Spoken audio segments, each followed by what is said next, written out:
Halo guys, kali ini aku akan membahas tentang kedudukan lembaga negara independen dalam struktur ketatanegaraan Indonesia. Sebelum itu, kalian udah tahu kedudukan lembaga negara independen dalam struktur ketatanegaraan Indonesia itu seperti apa? Kalau belum, ayo kita bahas bersama. Nah, lembaga negara independen merupakan bagian penting dari arsitektur ketatanegaraan Indonesia modern. Keberadaannya bertujuan memperkuat prinsip checks and balance, menjaga objektivitas pengawasan, serta mengisi ruang-ruang kewenangan yang tidak sepenuhnya efektif dijalankan oleh lembaga negara utama. Nah, hal ini menunjukkan bahwa lembaga independen memiliki posisi strategis sebagai lembaga berunjang negara, namun masih menghadapi tantangan berupa ketidakjelasan hierarki, tumpang tindih kewenangan, dan lemahnya pengaturan normatif. Oleh karena itu, diperlukan penguatan dasar hukum, kejelasan fungsi, dan mekanisme akuntabilitas agar independensi tetap berjalan sesuai prosedur negara hukum.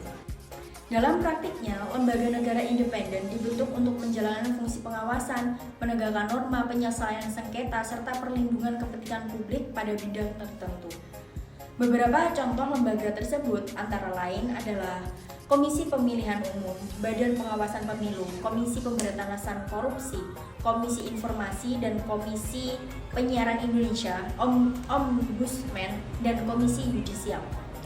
Nah, lembaga ini dibentuk karena fungsi tertentu tidak selalu efektif apabila hanya diserahkan kepada lembaga negara utama yang bersifat politis atau birokratis. Nah, secara teoritis, keberadaan lembaga independen merupakan bentuk pengembangan dari prinsip pemisahan dan pembagian kekuasaan. Indonesia tidak menganut trias politika secara murni, melainkan menerapkan model pembagian kekuasaan yang lebih fleksibel. Dalam literatur ketatanegaraan, lembaga ini kerap disebut sebagai auxiliary organs atau lembaga penunjang negara. Fungsinya adalah mendukung penyelenggaraan negara di bidang-bidang tertentu yang memerlukan keahlian, netralitas, dan pengawasan khusus. Lembaga semacam ini tumbuh sebagai respon atas kebutuhan negara modern yang semakin kompleks. Kalian tahu apa itu kedudukan dalam struktur ketatanegaraan negara? Dari sisi struktur, lembaga independen berada di luar cabang kekuasaan utama, tetapi tetap termasuk dalam organ resmi negara.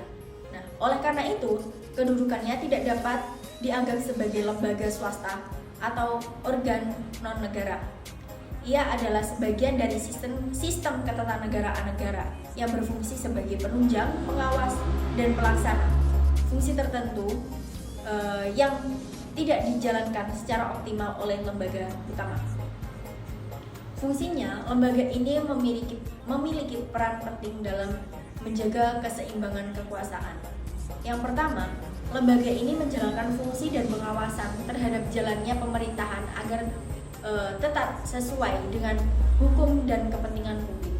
Yang kedua, lembaga independen berfungsi menegakkan norma dalam bidang tertentu, misalnya penyelenggaraan pemilu, pengawasan persaingan usaha, atau penanganan pengaduan masyarakat.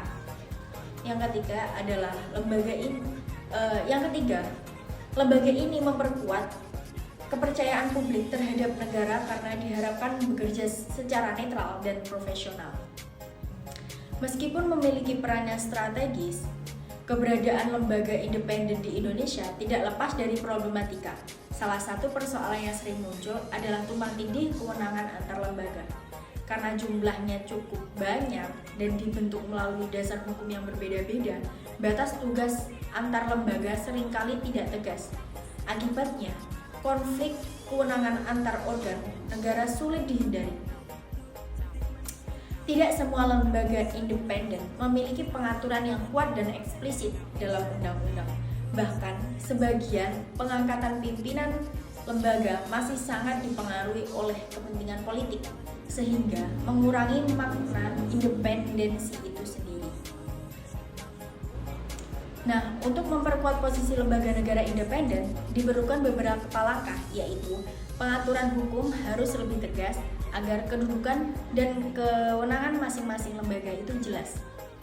Yang kedua, mekanisme rekrutmen pimpinan harus berbasis transparan dan merit dalam meminimalkan dominasi politik. Yang ketiga, hubungan antar lembaga perlu dirancang berdasarkan prinsip koordinasi yang tugasnya itu jelas. Selain itu, independensi harus disertai akuntabilitas. Lembaga independen tidak boleh menjadi lembaga yang tertutup dari pengawasan publik. Justru kekuatan lembaga ini terletak pada kemampuannya menjaga jarak dari intervensi politik sekaligus tetap bertanggung jawab secara hukum dan moral kepada masyarakat. Gimana guys? Kalian udah tahu kan sekarang? Dadah.